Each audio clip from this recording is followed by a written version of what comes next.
मैंने भेज दिया। मोबाइल नहीं है? हमें बता दें तुम्हारा मोबाइल है? हाँ तो बता दो इंसान के इसका फर्स्ट क्या है? 5/2 + 5/8 हमारा क्या आ रहा है?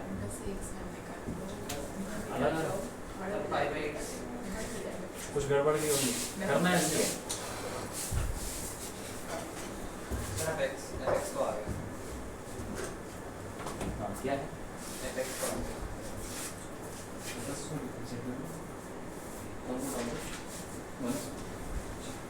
ठीक है।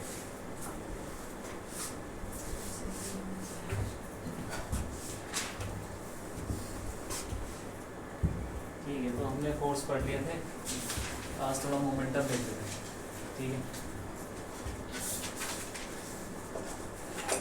कंजर्वेशन ऑफ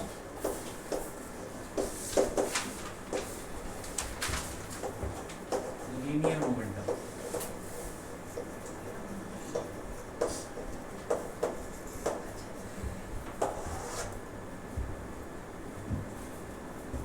तो पहले मोमेंटम देखो क्या होता है। कोई सिस्टम है, कोई बॉडी, उसका कुछ मोमेंटम, ठीक है। मान लो हमने क्या पढ़ा था पहले, F इज इक्वल टू क्या, फॉर्मूला क्या था भाई? उससे पहले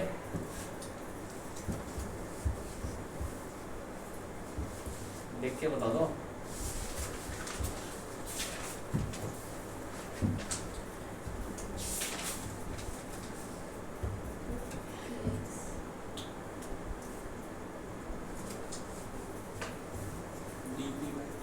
हाँ, अरे वो तो एक खास फोर्स बता दे तुम, स्प्रिंग फोर्स।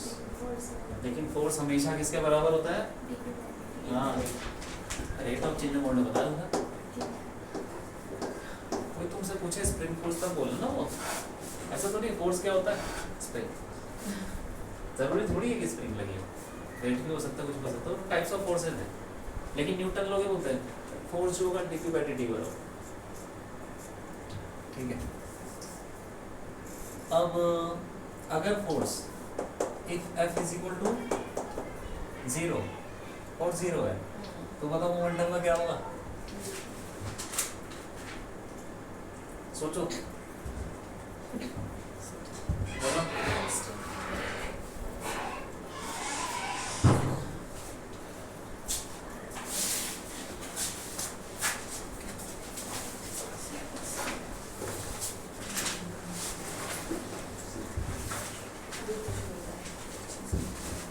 अगर फोर्स 0 है तो मोमेंटम विल बी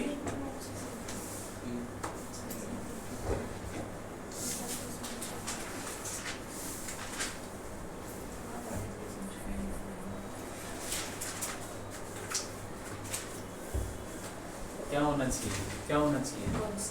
बस तुमको वो नहीं समझना है कि वो velocity is acceleration is equal to T. क्या होता formula? Acceleration is equal to, तुम बताओ ना, मुझसे क्या कुछ होता बताओ। क्या होता है एक्सेलरेशन?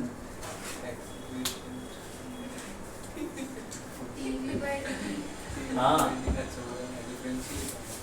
एक ही फॉर्मूला है एक्सेलरेशन का, कई बार बता चुका हूँ। क्या होता है? तो अगर एक्सेलरेशन 0 हो गया तो वेलोसिटी क्या होगी? और फोर्स 0 तो मोमेंटम कांस्टेंट। बस।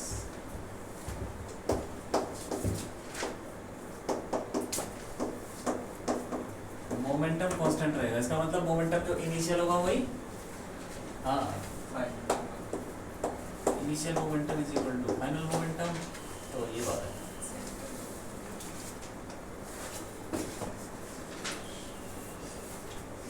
और ऐसा भी हो सकता है कि फोर्स लग रहा है कहीं x और y दोनों डायरेक्शन में फोर्स लग रहा है, और किसी एक डायरेक्शन में फोर्स 0 है।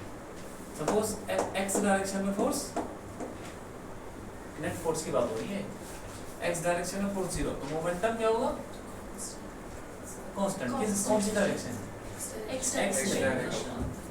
तो x डायरेक्शन वाला मोमेंटम ही कांस्टेंट रहेगा, y वाला नहीं रहेगा। अगर y में भी 0 है तब तो दोनों में 0 हो जाएगा, दोनों में कांस्टेंट हो जाएगा। तो initial momentum in x direction is equal to final momentum in x direction. तो किसी एक डायरेक्शन में अगर फोर्स जीरो है तो उस डायरेक्शन में मोमेंटम भी कांस्टेंट हो जाता है। ठीक है,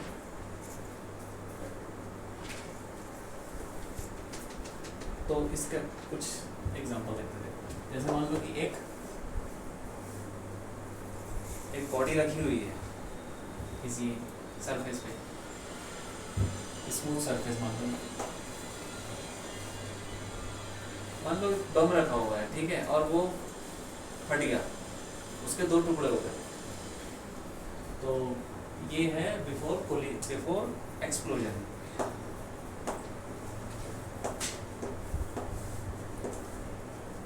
बिफोर एक्सप्लोजन क्या है इसका मोमेंटम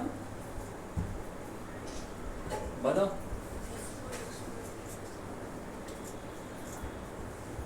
रेस्ट पे है ना, जीरो होगा क्यों? क्योंकि वो कहीं कुछ भी उसमें मतलब वो रेस्ट पे मोशन में नहीं है। क्या होता है फॉर्मूला मोमेंटम का? P equal to mv m v vector हाँ बोलो। mp is equal हाँ, to बोलो। m बोलो m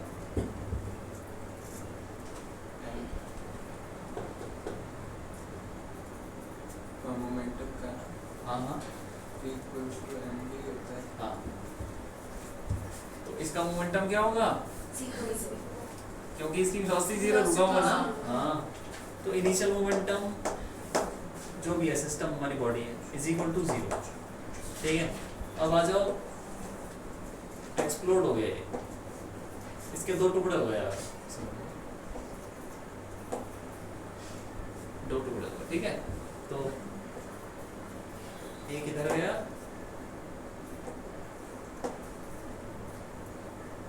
ऑपोजिट डायरेक्शन।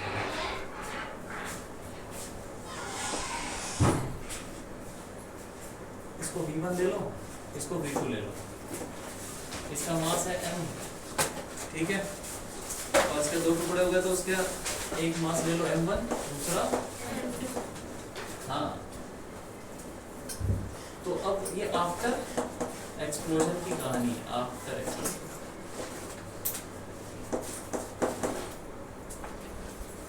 अब बताओ मोमेंटम क्या होगा, बताओ। अब जीरो नहीं होगा। अब कितना होगा फाइनल मोमेंटम बताओ? m1 m1v1 हाँ बताओ बताओ और बताओ। और m plus m2v2 sorry m2v2 direction भी तो इम्पोर्टेंट होती है। Negative minus minus m2 v2 तो सर जब माइनस इसलिए हो क्योंकि वो क्यों? अपोजिट डायरेक्शन में वेक्टर हाँ, साइन इस तरफ पॉजिटिव लोगे तो उधर नेगेटिव होता है ना, एक डायरेक्शन में पॉजिटिव।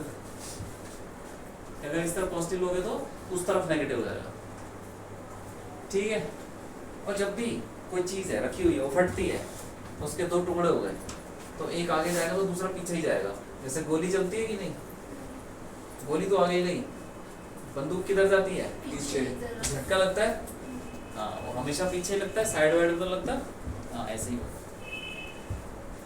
तो मोमेंटम ये हो गया, और इनिशियल और फाइनल मोमेंटम बराबर होंगे कि नहीं होंगे? आप बताओ, बराबर होंगे कि नहीं होंगे? क्या होंगे? नहीं बराबर नहीं होंगे क्यों होंगे?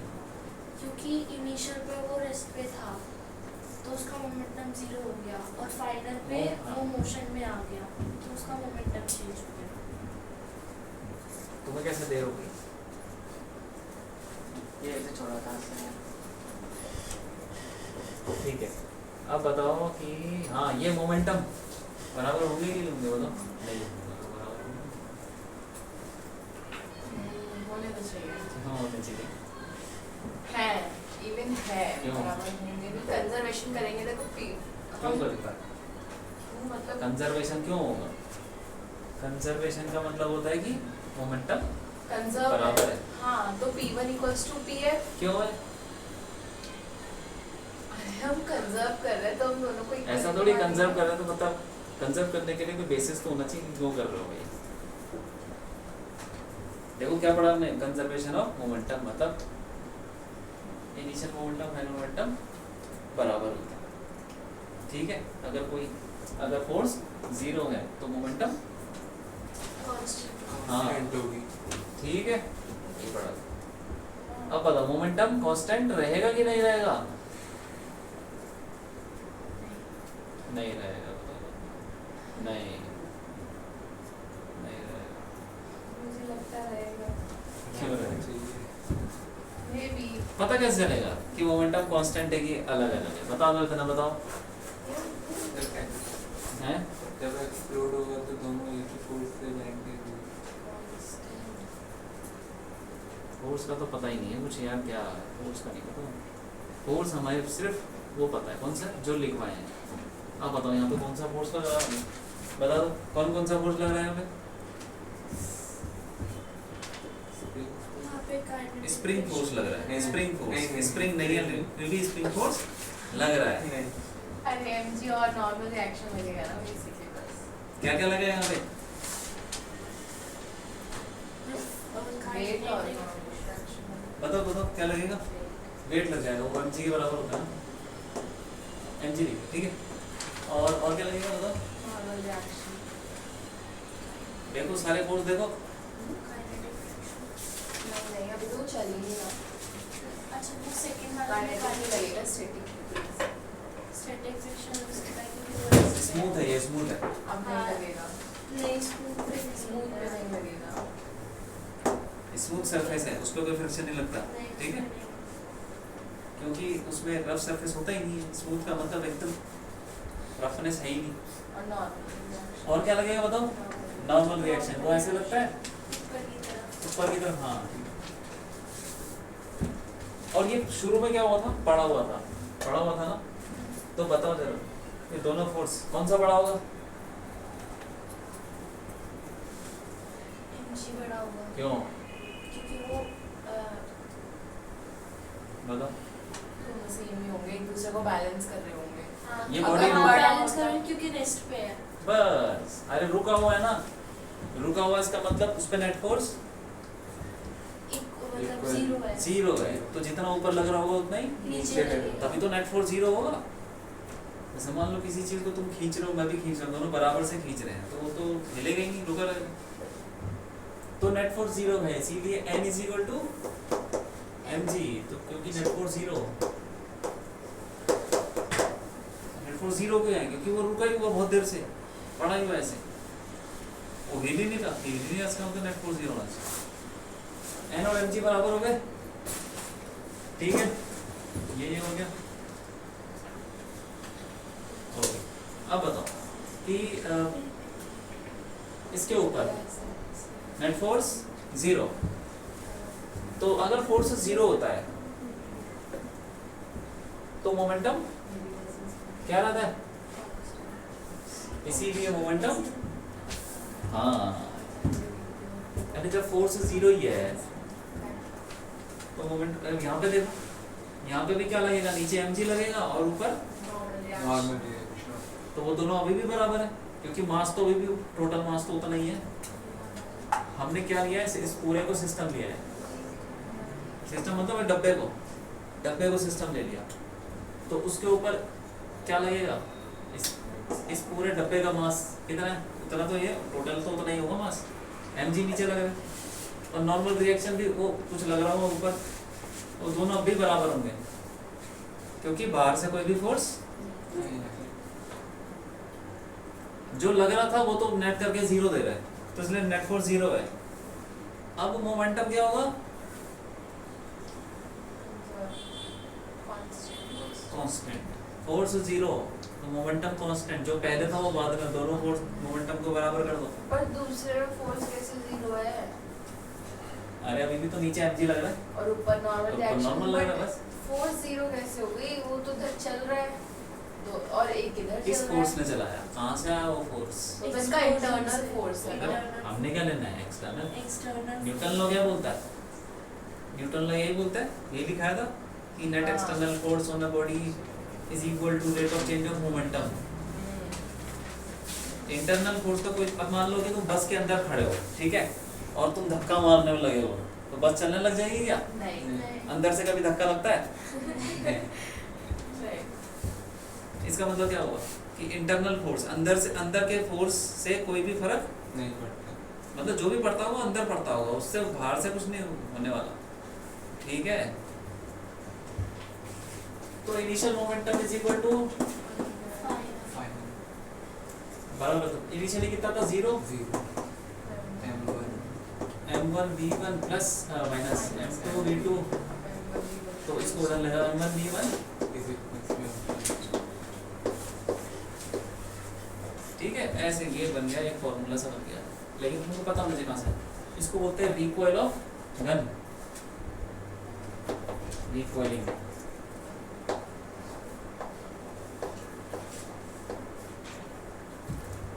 रिकॉइलिंग ऑफ गन,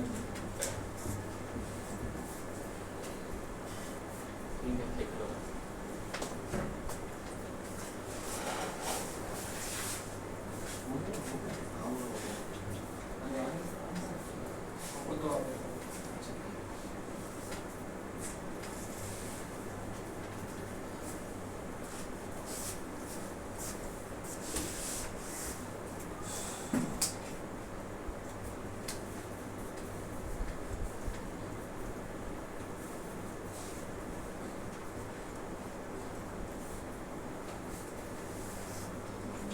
समझ में आया?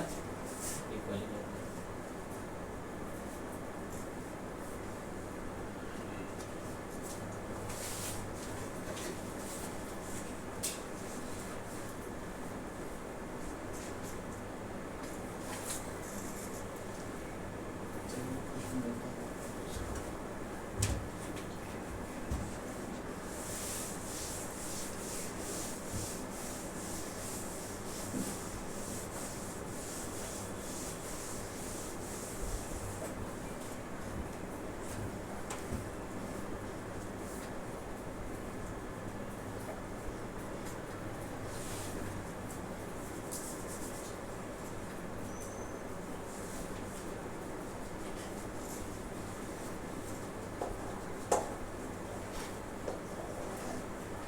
ऐसे एक सरफेस है, उसके ऊपर एक बॉडी रखिए, ये मान लो उसका मास है 2 किलो, ठीक है,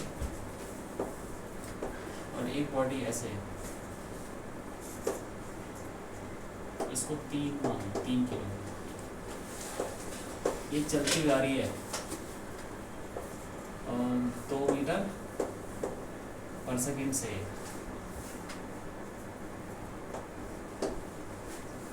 तो मतलब क्या करूँ इसको,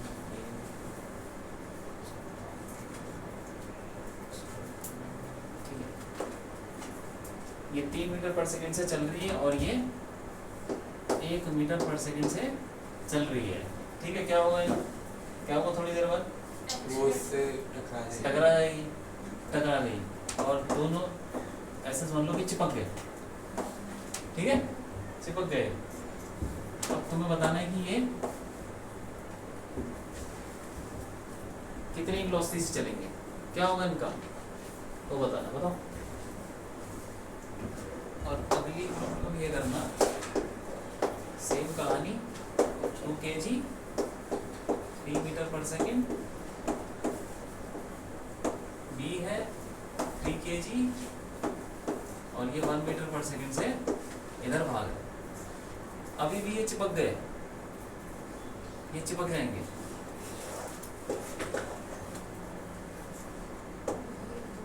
तब इनकी वेलोसिटी क्या होगी, दोनों केस बताओ, ठीक है।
इनिशियल वाला 2 प्लस होगा प्लस है 2 fx की जगह पर 2 डालना देखना है कि ऐसा fx इक्वल क्यों होगा इनिशियल fx इज फाइनल और इक्वल तो कैसे दैट्स नॉट अ जवाब इनिशियल और हाँ। फाइनल वाला इक्वल ये ठीक है ना कि fx होना चाहिए जो उसका x initial था, वो उससे उससे कर सकते हैं अब इसका पहला इनिशियल इक्वल सिस्टम का क्या होगा ये और भी खत्म हो तो करो निकालो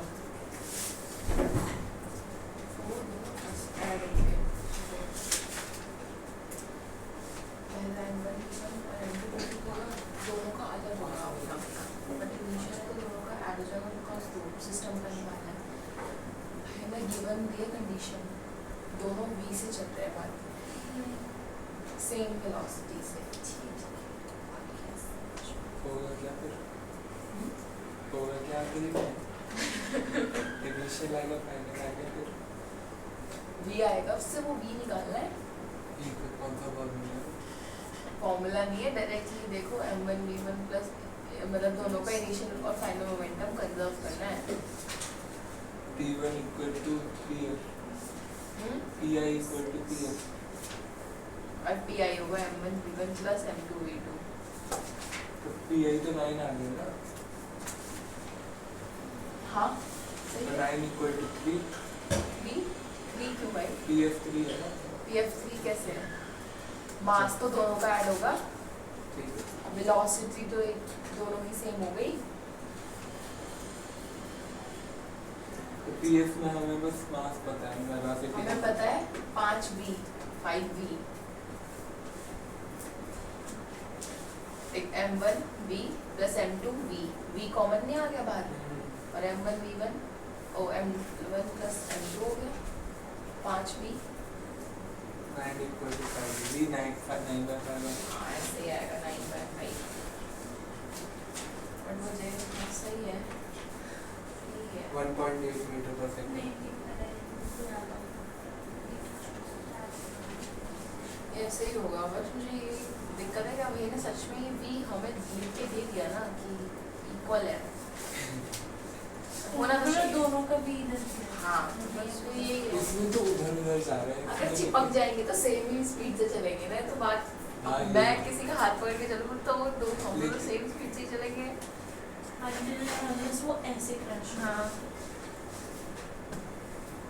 लेकिन इसमें तो दोनों इधर ही जा रहे हैं तो माइनस में कुछ ले दिया कहाँ लिया माइनस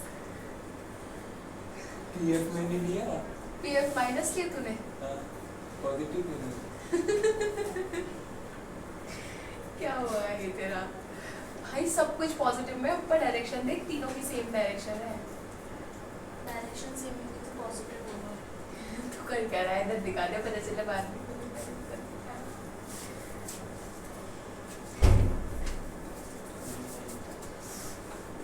सही हाँ इस सेकंड वाले में ये दोनों ऐसे क्रैश हुए हैं तो एक ही डायरेक्शन में होगा या अलग अलग डायरेक्शन तुम में ले लो कहीं भी दोनों ही अलग डायरेक्शन में है एक ही दोनों सेकंड क्वेश्चन में सेकंड क्वेश्चन में क्योंकि दो वो पार्ट ऐसे क्रैश हुए हैं ना ए और बी ऐसे क्रैश हुए हैं ठीक है। तो एक ए भी पीछे जाएगा और B भी जा सकता अरे तुम ले लो पहले अपने हिसाब क्या जरूरत है डायरेक्शन अपने हिसाब से चूज किया करो ले लो कहीं भी कहाँ लेना चाहते हो मतलब है। हाँ तो ले लो है वो इसी साइड भी होनी चाहिए वैसे।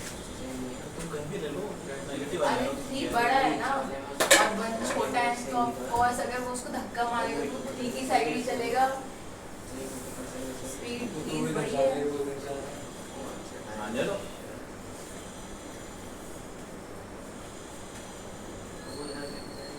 अरे यार वेलोसिटी निकालनी है मैंने देखी है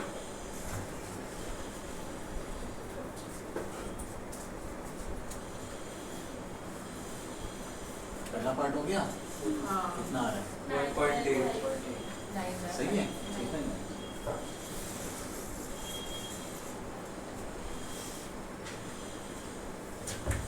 क्या लगा इसमें इनिशियल मोमेंटम और फाइनल मोमेंटम टकराने से पहले चिपकने से पहले मोमेंटम कितना था 2 into 3 9 प्लस 3 into 1। जहाँ देख टकराने के बाद इसका मास कितना हो गया टोटल? 5। 5 क्योंकि ये अब चिपक गया तो एक ही बॉडी बन गई। डायरेक्शन 5 into v तो ये हो गया 9। v की वैल्यू 1.8 आ गई। दूसरा पार्ट हो गया। हाँ 3/5 आया इसका। इसका मोमेंट पहले बताओ, टकराने से पहले कितना मोमेंटम था?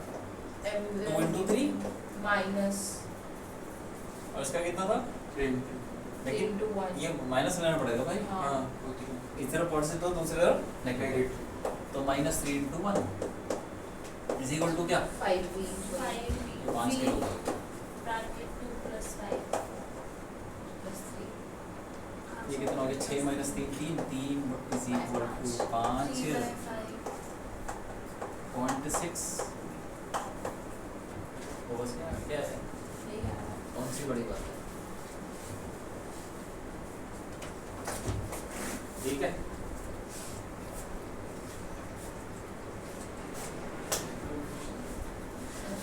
सही करा इसने। सही करा।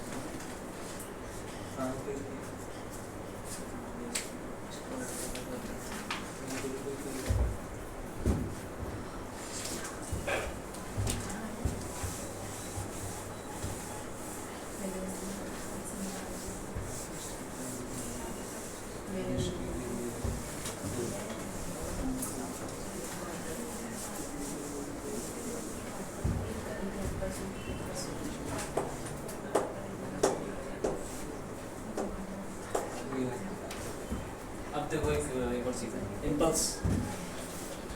इम्पल्स क्या होता है? Change in moment. बस किसी भी चीज का मोमेंटम अगर चेंज हो गया तो उस पर इम्पल्स लग गया।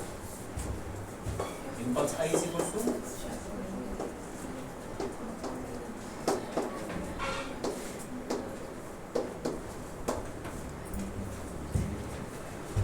अब देखो ये चेंज इन मोमेंटम ज़्यादा भी हो सकता है, कम भी हो सकता है। तो वैसे कई लोग ऐसे बोलते हैं चेंज इम्पल्स जब ज़्यादा फोर्स लगे कम टाइम के लिए, ऐसा ऐसा सुना है ना?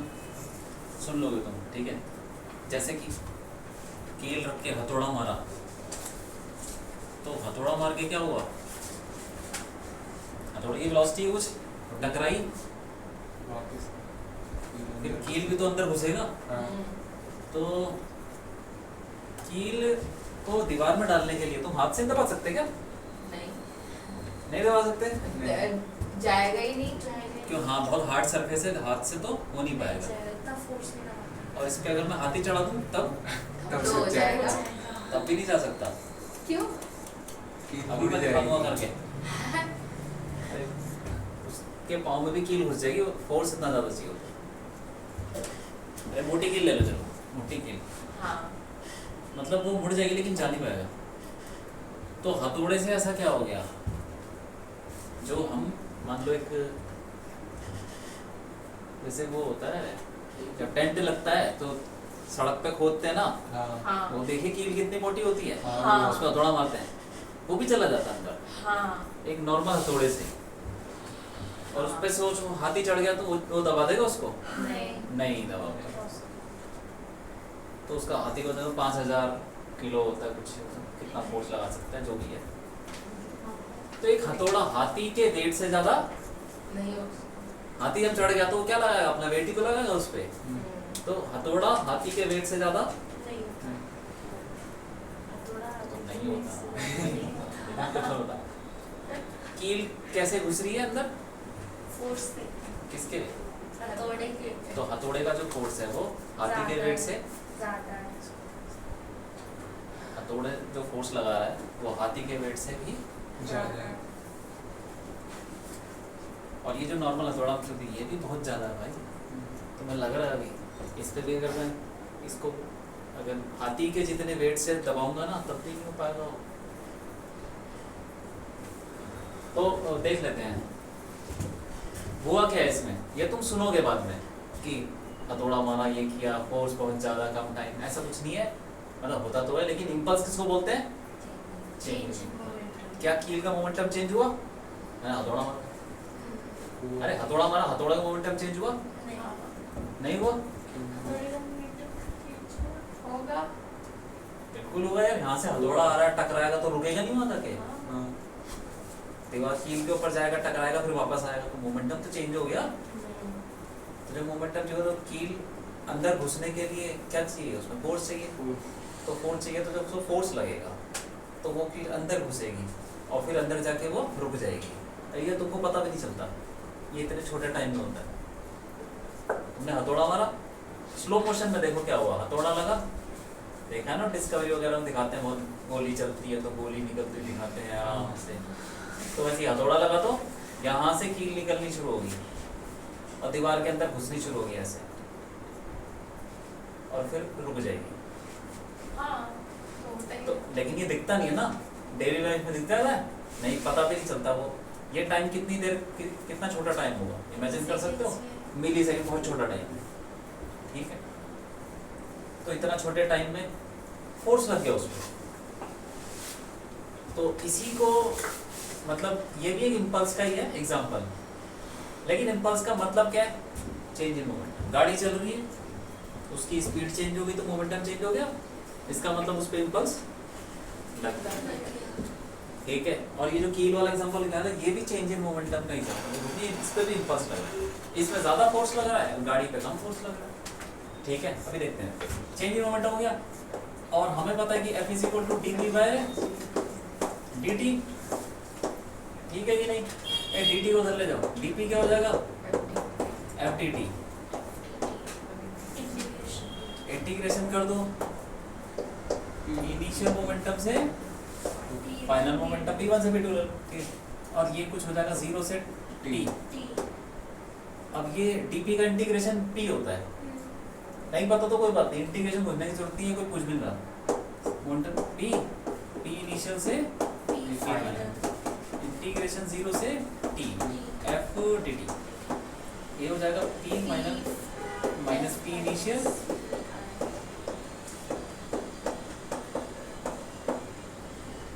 Change in momentum. क्या है ये, क्या होता है चेंज इन मोमेंटम, इम्पल्स, ये इम्पल्स ही है,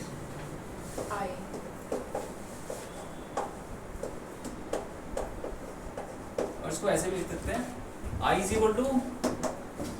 ये इंटीग्रेशन के चक्कर में हमें पढ़ना नहीं चाहिए और आता भी नहीं है, तो क्योंकि हमें पता नहीं होता ना फोर्स कितना लगा, तुमने थोड़े से कील पे फोर्स मारा, तुम्हें नहीं पता कि तुमने कितना फोर्स लगाया, और वो टाइम के साथ कैसे चेंज हो रहा है, बहुत मुश्किल है।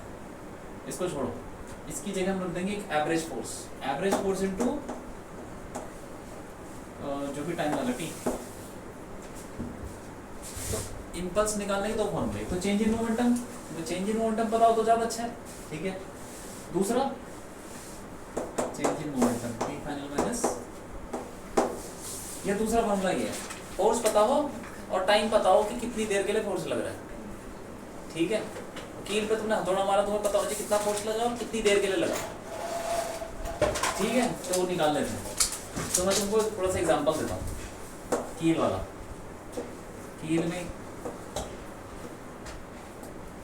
कील को अंदर डालना है, ठीक है, हमने हथौड़ा मारेंगे, ये रहा ऐसा हथौड़ा,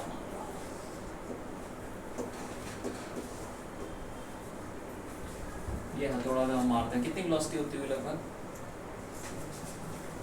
10 मीटर पर सेकंड से ज़्यादा क्या हो, है ना, ठीक है, 10 मीटर भी नहीं होगी, 1 मीटर पर सेकंड, जितना भारी उतनी ज़्यादा ऐसे मार रहे हैं, ठीक है। कितनी होती हुई 1 मीटर पर सेकंड, 1 मिनट तो कम है वो, 1 मीटर कम ले लेते हैं, 1 मीटर पर सेकंड, 1 मीटर 1 सेकंड तो कम ही लग रहा है, 10 ले लेते कम लग रहा है, कम, ठीक है, 10 ले लेते हैं। 10 का मतलब क्या होता है कि जैसे नॉर्मल एक स्कूटी चल रही है रोड पे, वैसे स्कूटी तो तेज चलती है, साइकिल रिमोट कंट्रोल का है, नहीं 10 मीटर पर सेकंड, साइकिल भी नहीं चलती 10 मीटर पर सेकंड, कितना तेज चलती है साइकिल, भैया 10 मीटर पर सेकंड कितना ही रिमोट होता है, कंट्रोल का 10 मीटर मतलब यहाँ से लेके वहाँ तक हुआ, कोने तक, ये पूरा लंबा 10 मीटर होगा, होगा तब तो हो गई यार। मेरे इतना ना हो क्या गया। है? इससे कम भाई, होगा? इससे कम होगा। 1 मीटर इतना ही तो होता है और आप 10 मीटर कम है। नहीं ये टेबल जितना तो होता ही है, इतनी हाँ टेबल टेबल जितना होगा हाँ तो 10 ऐसे 10 टेबल आ जाएंगे। ठीक है यार 10 मीटर मान लो उसको, 1 सेकंड में इतना साइकिल तो चली जाती होगी ना। हाँ। ठीक है 10 मीटर पर सेकंड मान लो, ठीक है एवरेज। तो इसका मास मान लो कुछ कितना माने, 2 किलो का हथौड़ा मान लो, ठीक है। अब ये इधर जा रहा है, यहाँ पे जाके मान लो इस पर रुक गया, कील से टकराया और हथौड़ा रुक जाता है ऑलमोस्ट, ठीक है रुक गया। तो अब दोनों ये टकरा गए, इसका मोमेंटम चेंज हुआ कि टकरा के, इसका कितना मोमेंटम चेंज हुआ, मोमेंटम देख लेते हैं इनिशियल। इसका मोमेंटम कितना था इनिशियल, 20 था, 20 2 × 10 फाइनल कितना हो गया, 0 क्योंकि ये रुक गया ना। चेंज इन मोमेंटम कितना हुआ, change in momentum of hammer, ठीक है कितना हो गया 0 - 20 तो -20 क्यों, -20 kg/s। जितना मोमेंटम इसका चेंज होगा उतना ही मोमेंटम उसका आ जाएगा, चेंज हो जाएगा उसका, तो उससे हमारी वेलोसिटी निकल जाएगी। ये कैसे पता चला, क्योंकि जब दो बॉडी टकराते हैं, ठीक है उनके बीच में फोर्स लगता है, तो फोर्स तो इंटरनल होता है ना, सिस्टम ले लो इंटरनल, तो बाहर से कोई फोर्स तो लग नहीं रहा। इसका मोमेंटम अगर इतना चेंज हुआ है तो सेम मोमेंटम उसका भी चेंज होगा, क्योंकि बाहर से फोर्स लग रहा है, तो सेम मोमेंटम चेंज इसका भी होगा। और इसका मास मान लेते हैं, कितना मास होता है एक कील का, 5 ग्राम 5 ग्राम ले लेते हैं, तो 5 × 10⁻³ kg इतना ग्राम लेते हैं। तो सेम मोमेंटम इसका ले लेते हैं 20 मैग्नीट्यूड ले लेते हैं, इसका मोमेंटम भी 20 है, इसका मोमेंटम 20 चेंज होगा, तो इसका कुछ वेलोसिटी आ जाएगी, कितनी आ जाएगी, मास इनटू वेलोसिटी, मास कितना है 5 × 10⁻³ ये मैं तुमको अंदाजे बता रहा हूँ, ये सब ये न्यूमेरिकल नहीं है, ये कुछ सिर्फ बता रहा हूँ। वेलोसिटी कितनी आ गई, 4 × 10⁻³ हाँ 4 × 4000 यार, आगे नहीं आ गई 4000 मीटर, 4000 बहुत होती है किसकी वेलोसिटी कील की, जब तुम कील पे हथौड़ा मारते हो तो कितनी वेलोसिटी, 4000 मीटर क्या हुआ, 4 किलोमीटर 1 सेकंड में, 4 किलोमीटर 1 सेकंड में भाग रही है, भाग जाती है क्या ऐसे, क्या होता है उसका, वो अंदर घुसती है दीवार के। हाँ तो 4000 मीटर पर सेकंड उसकी वेलोसिटी आ गई, लेकिन हमें पता नहीं चलता, लेकिन तुरंत ही वो रुक भी जाती है, लेकिन अंदर घुस जाती है। तो मान लो कि ये थोड़ा सा अंदर घुस गई, एक बार हथौड़ा मारने में कितने अंदर घुसती है, कितना ले लूं, थोड़ा सा ले लूं, आधा सेंटीमीटर ले लूं, फोर्स पे डिपेंड करेगा, एवरेज 5 mm, ठीक है 5 सेंटीमीटर इतना अंदर घुस गया, ठीक है। और एक एवरेज सा फोर्स निकालने की कोशिश करें तो एक्सेलरेशन निकालता है इसका, v हमें पता ही है, फाइनल वेलोसिटी क्या बताएगी 0, ये इनिशियल वेलोसिटी है 4000 जब थोड़ा लगा था, फाइनल वेलोसिटी 0 हो गई, तो 0 माइनस इनिशियल वेलोसिटी 4000 है, 4000 का स्क्वायर,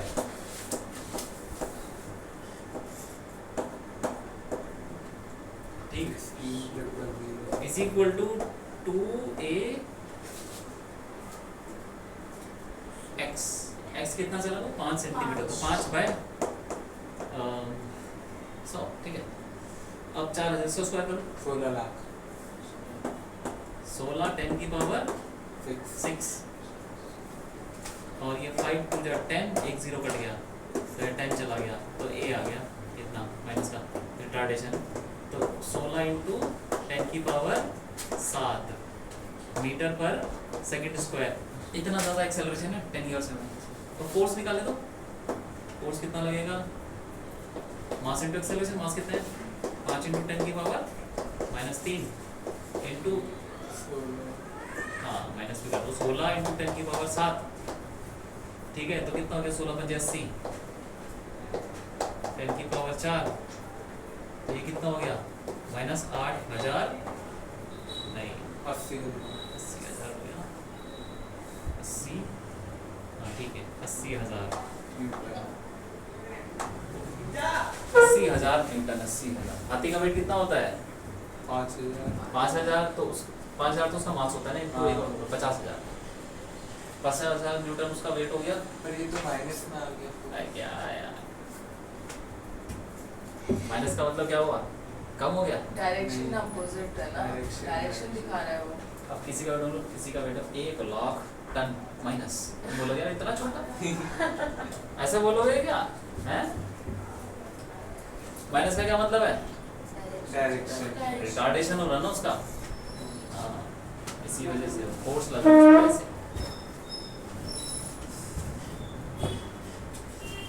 ये फोर्स लग चुका होगा उस पे, ये एवरेज फोर्स है 80,000 न्यूटन। एक नॉर्मल जब कील ठोकते हैं ना तो इतना लगता है, 1,00,000 न्यूटन लग जाता है, छोटी सी बात। तो याद रखना इसको इम्पल्स, ठीक है। तो ये अच्छी चीज़ है, इसके अंदर तुमको सोचना चाहिए कि क्या हो क्या रहा है आसपास, इतना ज़्यादा फोर्स लग रहा तुम्हारे आसपास, आइडिया। चैप्टर अच्छा है। हाँ, जैसे क्रिकेट खेलते हैं तो छक्का उक्का लगता है तो बॉल टकरा के जाती है, तब कितना फोर्स लगता होगा, बहुत ज़्यादा, बहुत ज़्यादा। इतना तो आदमी अपने हाथों से नहीं लगा सकता जितना।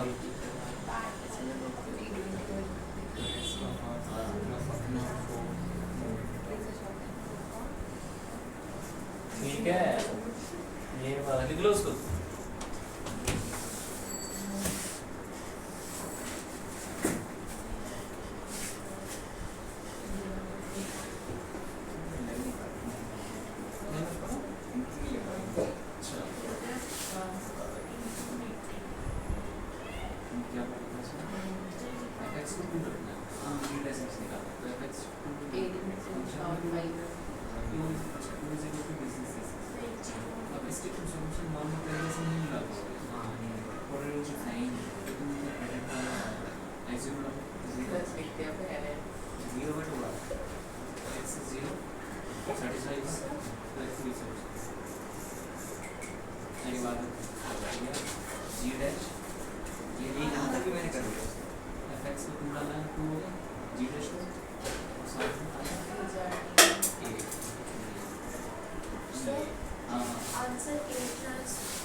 एक और जीरो होगा ना उधर। हाँ हाँ हाँ हाँ 8,00,000 भैया मतलब 1000 से भी ज्यादा। कितने हाथी चाहिए? कितने हाँ? बहुत सारे। तो ये कितना हुआ? अगर मैं ऐसे सोचूं तो जी में शुरू हो ये ना हमारी इक्वेशन करोड़ों में चला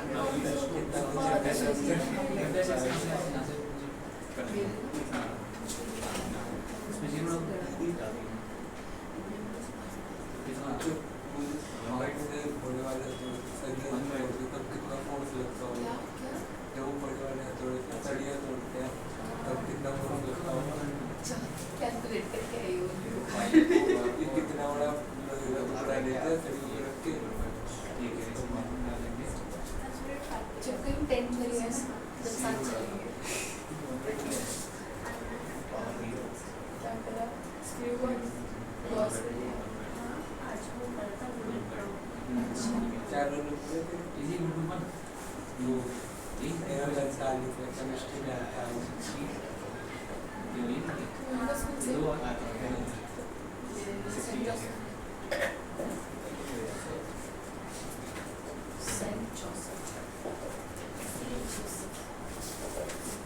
हाँ यार जी और डालो 8 लाख